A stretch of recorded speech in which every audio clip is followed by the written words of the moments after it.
The moment Hannah's tiny paper crown tilted on her head, something inside Matthew shifted, quietly but powerfully, like life had paused to show him a truth he had been avoiding for far too long.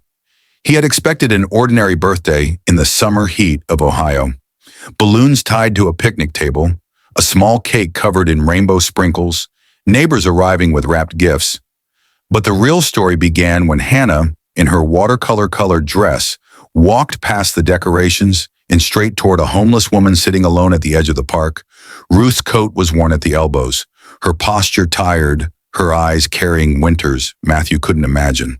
Yet Hannah took her hand like she had found something precious, something familiar. That single innocent gesture felt like a quiet miracle in the making.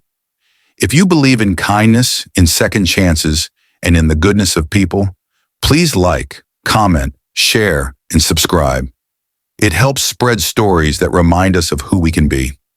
Matthew, still navigating the loneliness that had crept into his home after Naomi's passing, had tried to make this day happy for his daughter.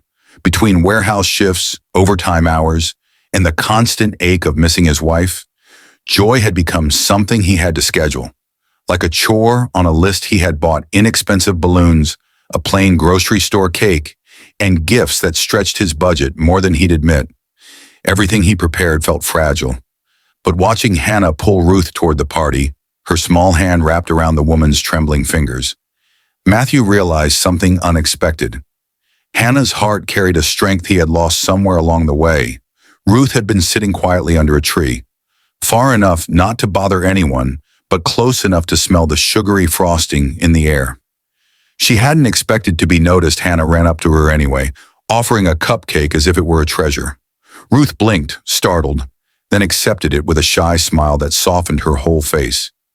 Matthew saw people glance, whisper, pretend not to stare. He braced for embarrassment, judgment, questions he wasn't ready to answer. But then a strange thing happened. His shame dissolved. Not because the world grew kinder, but because his daughter's innocence forced him to see how unnecessary his fear had been. As the party continued, Ruth sat among the children and neighbors. She listened to Hannah talk about school, pets she wished she had, her favorite color of balloons. From those small exchanges, Matthew learned pieces of Ruth's story. She had once been a school secretary. She had nieces she babysat years ago. But when medical bills swallowed her savings and her job was cut, she slipped, slowly, painfully, into homelessness. She told it simply, without self-pity. Matthew felt something break silently inside him, the misconception that people on the streets were somehow different, distant, or beyond reach. Ruth didn't ask for pity, she asked for nothing at all. Yet she gave Hannah something gentle, a small blessing in the way she brushed a strand of hair behind the child's ear, in the way her eyes warmed whenever Hannah laughed. Matthew watched them and felt a faint echo of Naomi's spirit, as if she were nudging him toward compassion he had long buried under exhaustion. He had tried to raise Hannah alone, telling himself stability meant keeping his world tightly controlled, predictable, closed. Seeing a homeless woman at his daughter's birthday party disrupted all of that comfort. It also healed something. He realized that Hannah wasn't being naive. She was being exactly what Naomi used to tell him to be. Open-hearted, brave in love, generous without calculation. As the sun shifted across the sky, more neighbors softened too. A teenager brought Ruth a paper crown. An older man insisted she take his seat. Someone handed her another cupcake. Small kindnesses began blooming, each one inspired by the courage of a child who didn't see social lines, only lonely people who deserved warmth. Matthew found himself talking to Ruth, really talking, in a way he hadn't spoken to anyone since Naomi's funeral. He shared the truth, the mortgage notices, the overnights at work, the hollow ache after tucking Hannah into bed. Ruth listened with an attentiveness that felt like shelter. She never interrupted, never offered empty platitudes. Instead, she told him where she sometimes found warm meals, which community center had good people, what resources actually helped. Her advice wasn't dramatic. It was human, practical, and somehow comforting. For the first time in months, Matthew felt seen. As children ran through the grass, leaving trails of laughter, Matthew realized something else. Hannah had not simply invited a stranger to her birthday, she had invited possibility, an opportunity for her father to rediscover gentleness, for Ruth to feel human again, for neighbors to remember compassion. The entire park became a small portrait of what community could look like when people stopped pretending they didn't see each other. Hannah gave Ruth a tiny stuffed bear as a party favor.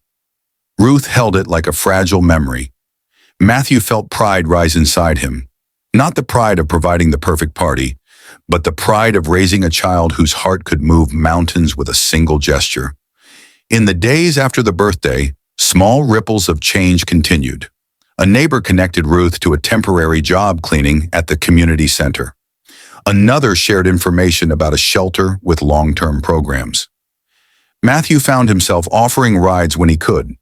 It wasn't charity, it was friendship, a bridge built from compassion that Hannah had unknowingly started building that afternoon. The transformation wasn't magical or instant. Ruth still faced hard days. Matthew still wrestled with grief, but Hannah's simple act had cracked open a door in his heart. Through that doorway, he saw hope again, hope that helping someone didn't require perfection, just presence. That second chances aren't only for those who fall, but for those who've forgotten how to bend toward kindness. If this story touched your heart, please like, share, and comment. It helps remind the world that compassion still matters. Before the ending, please comment below about one act of kindness you remember from your own life. On their way home after the party, Matthew looked at Hannah holding Ruth's hand and felt something deep settle inside him. He didn't speak. There was no need. The lesson had already been written in the sunlight across the grass, in the smudged frosting on Hannah's face, in the tired but grateful smile Ruth wore. In a small park in the United States, beneath a banner bought on a tight budget and balloons that drifted in the warm breeze, a father finally understood something beautiful. That sometimes the greatest gifts don't come wrapped in paper. They arrive in the form of a child's courage to love without hesitation. Hannah had given Matthew the one thing he needed most, a reason to believe in grace again.